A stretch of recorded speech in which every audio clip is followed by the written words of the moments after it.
From the land of lakes, this is 10,000 Takes, brought to you by Minnesota Score Radio. Wally and Eric back for yet another week as we slice and dice the always busy, always topical, super saturated Twin Cities sports scene. And it's another episode of 10K Takes TV. And it's not as saturated as it was, say, even a week ago. A few of our teams have dropped off the grid. Yes, they have. The Timberwolves went bye-bye a couple weeks ago, and now your Wild are in golf mode. Yeah, the Wild are out there on the Lynx. And speaking of the Lynx, the Minnesota Lynx are 0-4. Yeah, they're dropping like a rock, too. Uncharted waters for the one team we could count on to win, right? Yeah, don't count on that. If the Lynx don't win, what do we have? Well, right now you have a first-place Minnesota Twins team, and we probably should start with that, I think that's fair enough. And they have star power when the stars are on the field. Carlos Correa, Byron Buxton, CC, and BB are not playing every day. But you know what? How in the world the Twins last in MLB in attendance, averaging just over 17K per game? I get it early when the weather wasn't very good. There was no excuse this past weekend, man. Houston was here during the week, the reigning AL champs, and we had gorgeous weather over the weekend for your Cleveland Guardians. Yeah, I mean, I know it's Cleveland, and I know you see them 19 times. Oh, boy, I'm already tired of seeing them, and I saw them once. Wait a minute. And they're back here in mid-June already. I know. You're kicking your wife out of the house that weekend, too. This guy sends his wife to Madison so he can go watch the Guardians 3 times. Yeah, well, I did. I was there all 3 over the weekend. I saw you Saturday. I know you did. I had enough. Yeah. I know you left I saw early. the Guardians win, though. Maybe you should have had me come back. Yeah, that would have been good. I would have liked to seen you both Friday and Sunday. Although Buxton didn't play Saturday. In a one-run game? Don't tell me that couldn't make a difference. And all you had to do is go to social media that night or after the game. Boy, people were not happy. And you have to think that fans who travel a long way, especially on a Saturday or a Sunday, man, you got to play your best players. I don't. And here's the thing. They had an opportunity to use him just as a pinch hitter maybe late in the game because they had opportunities to score. That game was 1-1 through 9 innings. And they had opportunities. They had bases loaded once, and it hit into a 1-2-3 double play. And there was a couple of other opportunities you thought, yeah, this might be a good spot to put Byron in for a swing. And Rocco he was adamant. I'm not going to use him at all. It was termed a planned day off, and there's going to be more of those. The Twins' goal is 100 games for Byron Buxton, which I think is too low. It's a 162-game regular season. I get it. He's got a bad knee now. He's playing with some pain. Right. He's had hip issues. They've got him in bubble wrap. I think you should target maybe around 120. And you're exactly right. People come to Minneapolis. Twins territory is North Dakota, South Dakota, Iowa, western Wisconsin, parts of Manitoba, and all of Minnesota. They want to see Byron Buxton. You want to see Carlos Correa, and it's a major bummer when these guys aren't on the field. It happened to me earlier this year with the Timberwolves. I wanted to see Giannis and the Milwaukee Bucks. Well, I saw the Bucks. I didn't see Giannis. Yeah. Load management, they call it in the NBA. I don't know what you're calling. Now, Correa's hurt, and I think Correa will be out there every day. But Byron Buxton's a different story. And here's another thing. I don't know how much you saw of Sunday's game against Cleveland, but I believe it was Jimenez hit a long ball to left center field. And the ball was going to go off the wall. Well, Byron goes crashing into the wall. He almost caught it, but he didn't catch it. So we had the same result that if he would have just let it hit the wall, pick it up, and throw it in, than what it was when he crashed into the wall and he went down for a second. And I'm thinking, not again. And, Jimenez ended up with a double. I don't know how you turn it off. And maybe that's the question. I know that he's a 120% guy every time he's out there. But somehow he's got to learn to turn it off. It's a conundrum because if he doesn't go all out for that ball, then somebody's going to say, why wasn't Byron hustling? And that's never an issue with Byron Buxton. He's Torrey Hunter-like. He's Kevin Garnett-like. It's sweat equity on that field. And he has been his own worst enemy. There have been injuries where if he just would have backed off a little, he wouldn't have got hurt. Right. But I think with Byron Buxton, he is MVP-like good. And 100 games to me, that just seems low. I know Derek Falvey, Thad Levine, Rocco Baldelli, they've got a plan, and they think that number will equate to this team winning enough games, and if they get in the postseason, Byron will be ready in October. But what if you don't get into October? And what if, like Saturday's game, he could have made the difference and gotten that pinch hit home run or something? You might lose to the White Sox by a game, right? Absolutely. I mean, it's happened before. And, oh, by the way, he hit another home run on Sunday. So the 2 games he played in, he hit home runs. Exactly. I mean, he's playing like an MVP when he's on the field. Yeah, he is. And I think that if they want to do this, whatever it is, rest him a day, load management, or whatever you want to call Let's it. just call it what it is. It's a part-time gig. And he's compensated very well. And let me tell you, I want to see the guy every time I'm out there. I was legitimately bummed out. You texted me because I think you got there for batting practice Saturday. I was rolling in a little bit later, but you said Byron Buxton not playing. I'm like, oh, wow. Yeah, well, no, I get the lineups texted to my phone, just so you know. I know, so do I. The Twins are very good about getting the word out, aren't they? Yeah, I saw that and I said, well, good for Cleveland, not so good for Minnesota. And Byron was not obviously in the game, but he was a huge factor on Sunday. And it was Shane Bieber on Saturday, the former Cy Young Well, they winner, probably picked a good day to not play. Although Bieber was a little shaky. He did get through 16. I sent you a stat that I thought was amazing. He has now gone, I think it's 32 straight road games where he has allowed 3 or less runs and pitched at least 6 innings. That has never happened since they started counting ERA earned runs back in 1913. Very impressive. That's unbelievable. And he didn't have his best stuff Saturday, but he still only gave up 1 run. He got the no decision. And I like the fact that Carl Willis, the former Twin, now the interim coach because of COVID for Terry Francona, he left his horse in there through 6. And I would have probably kept him another inning myself. But there was a point in that game where maybe he would have yanked him or another manager would have. But I think a guy like Shane Bieber, boy, you got to ride that horse as long as you can because you get to the bullpen, you got nobody in that pen as good as he is. Well, that's exactly what you said to me, too, because I was saying, boy, I wonder how much longer they're going to go with him. You said, well, they got anybody better out in the bullpen? I said, probably not. Well, why would you take him out? It's just this mindset we have, and it's not just baseball. It's permeated all of sports where Cal Ripken would not be able to play today. Yeah. He would have, it'd be load management. Cal, you need to take a couple days off. Yeah, well, by the way, Bieber threw 108 pitches, and they didn't yank him. I mean, they just kept going to him, which I don't blame him. I would love to see guys go at least 100. And I believe it's got to be a give and take, where Shane Bieber goes up to Carl Willis, and Carl says, do you have another inning in you? And Shane Bieber gives him the honest answer, yes, I do. And if he doesn't, then you got to tell him. But, a guy like that, they're competitors. The juices are flowing. It's a tight game. Yeah, right. It was a 1-1 game. And Joe Ryan was really good on Sunday again. We have to keep an eye on Joe Ryan because I think that Joe Ryan is the real deal. I mean, he has really proven himself, and he's gone around the league basically now. So this is not just we've never seen this guy before. He's starting to see second and third times against some of these teams, going back to last year. So I think that Joe Ryan is really going to be their horse here for the season. It sure looks that way anyway. Well, the Twins should be very used to playing in front of small crowds. Now they're in Oakland. The only people in the Oakland Coliseum are in the witness protection program. There's not a lot of fans there. Wait a minute. Oakland is outdrawing the Twins right now.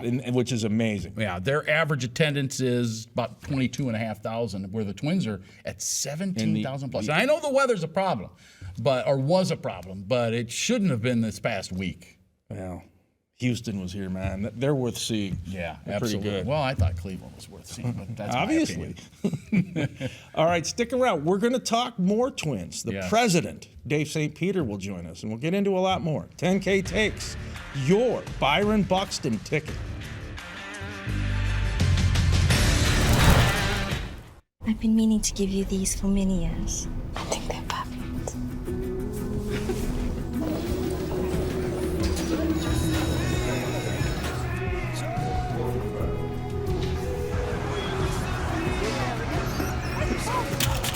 Maya? Oh, I love your earring. Why didn't you try these? It isn't just about vision. It's about care. Nobody cares for eyes more than Pearl.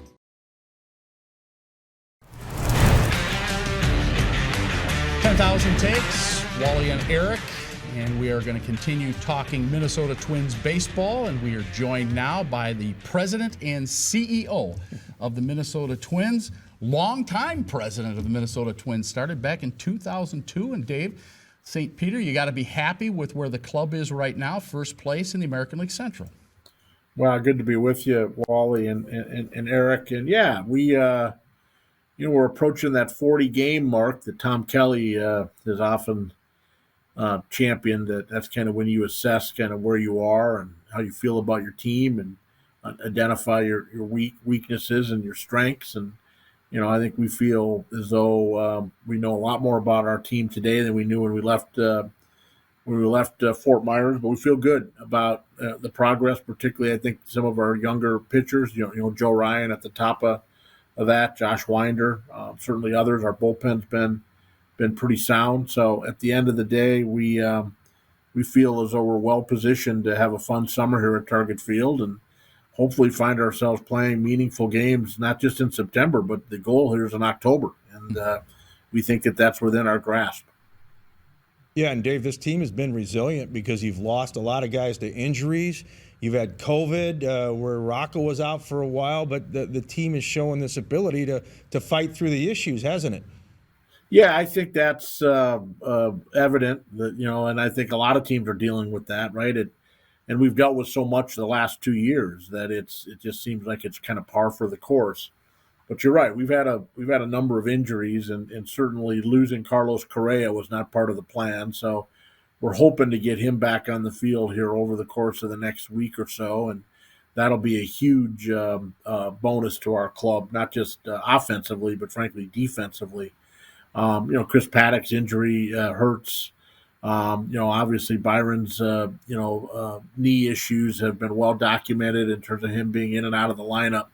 So, I think we feel pretty good about, the future here. If we're able to find better health, I think we feel like this team can really get on a run. If you put that A lineup on the field day after day, I think we can start finally scoring the types of runs that we anticipated leaving spring training. You mentioned Byron Buxton. Do you hear it when the fans are upset that he's not in the lineup, particularly on a weekend day like Saturday, when people are traveling in from Fargo and wherever to come watch the Minnesota Twins? You got to be hearing it, I assume. Yeah, no doubt. I mean, I think it's been well documented, but I think at the end of the day, that fans want to see us, win games and they want to see the best players on the field. We understand that, we recognize it, but I also know this: the fans don't want to see Byron sit on the injured list for weeks at a time. So, this is part of the process we're going through to hopefully get him to a point where he can play instead of 2 out of 3, 4 out of 5, and ultimately 8 out of 10. That's the goal here. It remains the goal, and that's what we're going to try to continue to focus on. And what's Byron's stance on all this, Dave? I mean, we've heard Derek and Thad say, well, 100 games might be the benchmark here, but Byron's a competitor. I'm sure he wants to be out there more than that, doesn't he? Oh, 100%. Everybody wants him out there more than that. But Byron also understands the issues that he's been dealing with, and he's the one that has certainly reported relative to his knee. So Byron said it yesterday, and I'm sure he'll say it again. He, again, understands the process that we're in, and he's trying to find a way to build that foundation and get us to a point where he ultimately can take the post more so than he's currently doing that. And, this isn't a plan that's been concocted by the front office or the manager or Byron. It's a collective organizational decision, and Byron's part of that conversation, rest assured. You've had plenty of weather issues to deal with here in the early part of the season. I think that's well documented.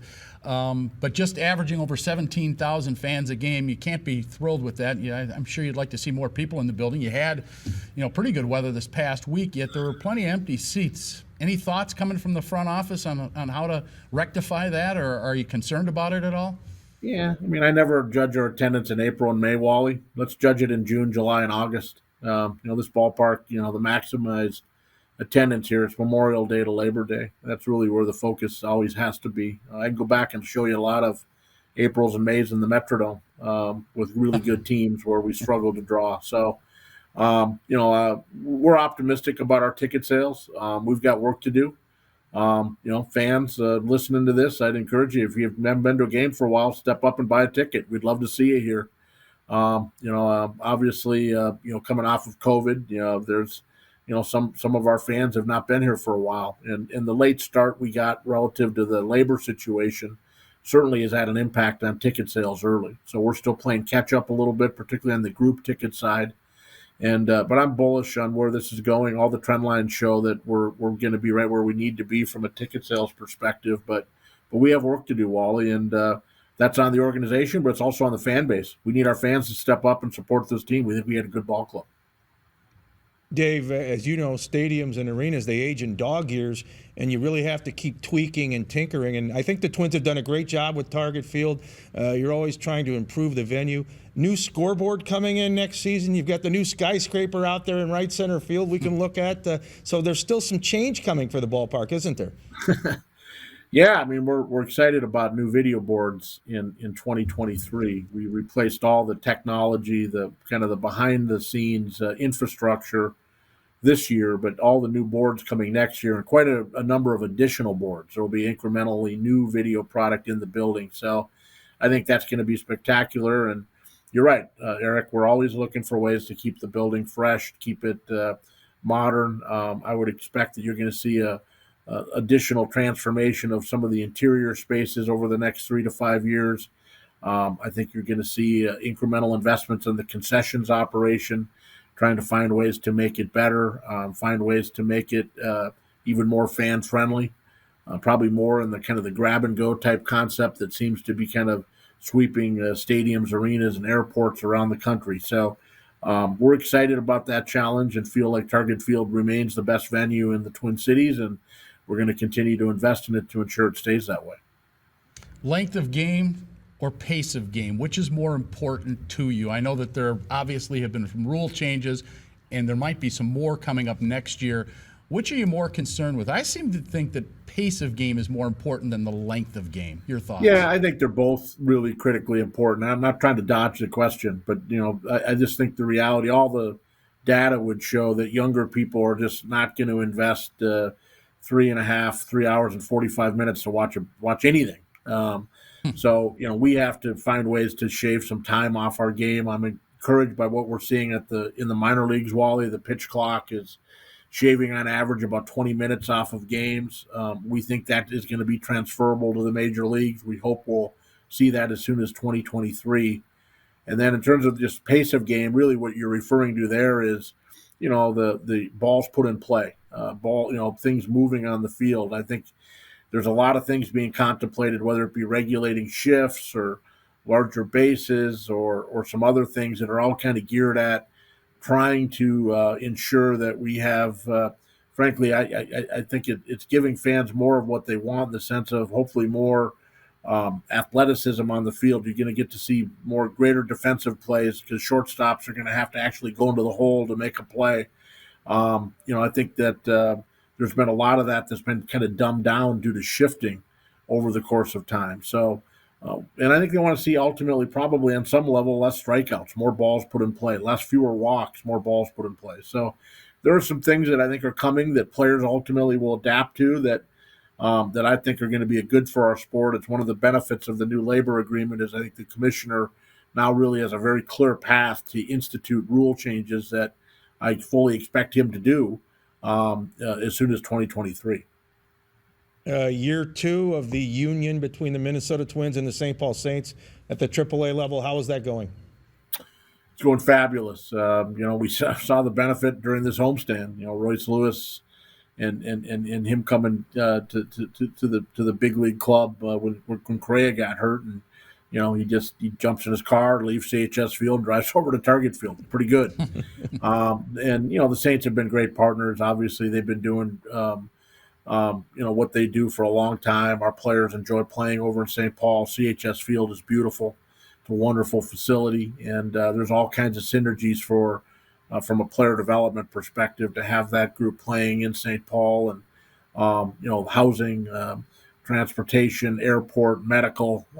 It helps us from a nutrition perspective, and there's a lot of crossover between the staff. So feel very blessed to have the partnership with the Saints. Well, Dave, we appreciate you spending some time with us. Hopefully the Twins stay on this roll and keep Byron and Carlos Correa on the baseball field. That's certainly the plan, Wally. We appreciate you guys. Thank you. All right. Thank you, Dave. Thank you. He is Dave St. Peter, President and CEO of the Minnesota Twins. Eric and I will be back with more here on 10,000 Takes after this timeout. Stay with us.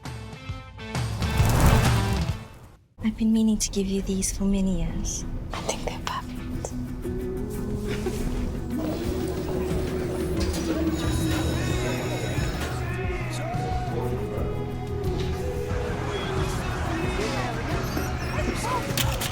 Maya? Oh, I love your earring. Why didn't you try these? It isn't just about vision, it's about care. Nobody cares for eyes more than Pearl.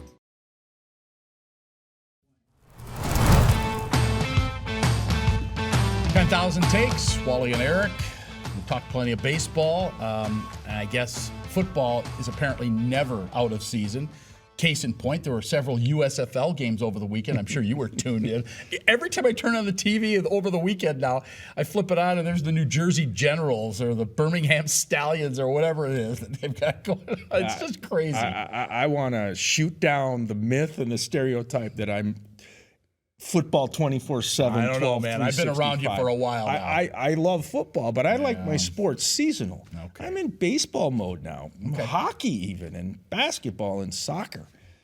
Wake me in the fall, and then I'll be revved up for football. Okay, I'll be ready to run through a brick wall. I think you were revved up about a week ago when they released the schedule dates. Now, we already knew who was going to play who and where they were going to play them, but we didn't have the dates. Now we have all the Vikings dates. Oh, by the way, for the Vikings this week, it's what?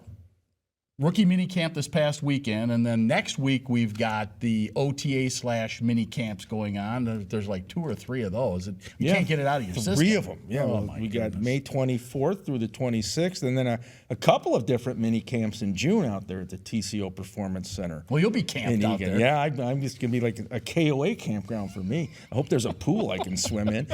I doubt it. All right. That schedule that they released last week of the Vikings, actually, there's some interesting twist here that I wasn't expecting. They're opening up at home with the Packers at the House of Noise. I find that pretty interesting that they get Green Bay right away out of the chute, and then they don't see them again until New Year's Day, so they won't get them until 2023, but they do have them in Green Bay on New Year's, so it's going to be one of those frozen moments, I think. Yeah, and for some people, it's not a holiday-friendly schedule because, as you mentioned, New Year's Day on the frozen tundra in Green Bay, Christmas Eve home game against the New York Giants. Mark that down now. Langfellow will not be covering that game. And how about Thanksgiving night against New England? At home. Yeah. At the House of Noise. Boy, they are just impeding on all of the holidays.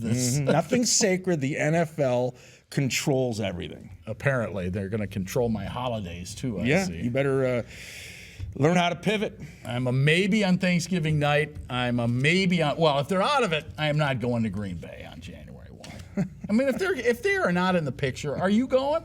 I love Lambeau. I had to buy you tickets for you to go last year. Yeah, I had to pay him back. I will probably go to that game. No, strike that from the record. I'll be in Pasadena watching the Gophers in the Rose Bowl. It'll be a little bit warmer out there in SoCal than Green Bay.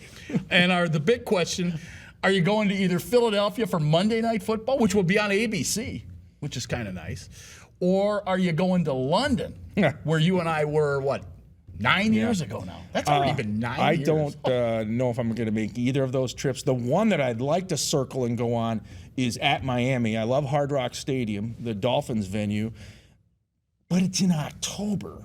So, leaving Minnesota in October, that's one of 3 good months here weather-wise, to go to South Florida where it's probably going to be a steam bath? I don't know, although I like that stadium. Okay, well. Maybe you make a new stadium tour and start in Miami. Yeah. We'll head to SoFlo. Okay. And then they finish at Chicago. I know you want to go there. Well, I think it's great because for the last 90 years. They've played the at Bears home. have finished in Yeah. Minnesota. Now it's role reversal. This is an interesting wind-up for the Vikings season to have two NFC North games on the road Right. outside in the NF elements, as I call it, because the Vikings are a dome team. They are a warm weather team. This is no different than the LA Chargers going to Chicago to finish the season. They're going to have to adapt. And I wonder if the new head coach, Kevin O'Connell, who, oh, by the way, grew up in San Diego, came from the LA Rams, how he's going to approach those final 2 weeks. Are they going to practice outside or just leave the doors open at TCO? I don't understand any of it. Okay, your Minnesota Lynx have not been very good. They are winless in Minnesota right now. They are 0 for 4 in their first 4 contests. I know they host Los Angeles Tuesday night. But this has been a rough start, and I'm already hearing, and this is a little premature if you ask me, well, is Cheryl Reeve going to survive this? Come on, man. You kidding me? That is absolutely ludicrous. First of all, she's also the GM. Yeah. So what's she going to do? Gas herself? News break. I'm out. No, not happening. She's got 4 rings. Yeah. In Minnesota, 4 rings gets you a statue. Yeah. Look at TK, Tom Kelly, who I have a ton of respect for. But I think his overall record might be below 500 as a manager, right? I think it was. But he's got 2 rings. Yeah. Tom Kelly can walk on water here in the summer. He can go across Lake Minnetonka. Had Denny Green won that Super Bowl back in 98, 99, he'd have the same lifetime pass. Now, he's unfortunately not around anymore. But you know what I'm going here? There's not a lot of titles in Minnesota. No, you win a there aren't. title, you're good to go. Now, the Lynx need to fix this because it's a shorter season, the WNBA. 34 games, right? As opposed to 82. Correct. 0-4, that's a pretty deep hole out of the gate. Yeah. And your Minnesota United, they're not much better right now. They have struggled out of the box.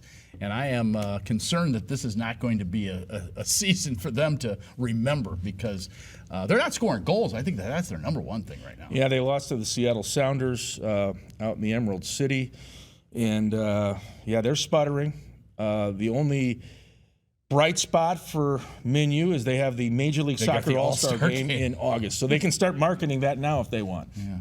They play the LA Galaxy Wednesday. Are you going? At St. Paul. I'd like to, but I have some conflicts. I don't know yet. Okay. Well, we've got one segment to go.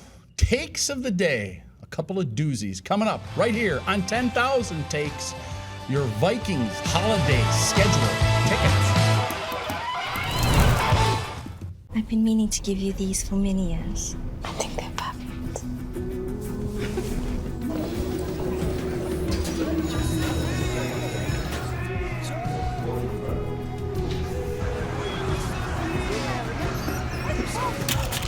Maya? Oh, I love your earring. Why didn't you try these? It isn't just about vision, it's about care. Nobody cares for eyes more than Pearl.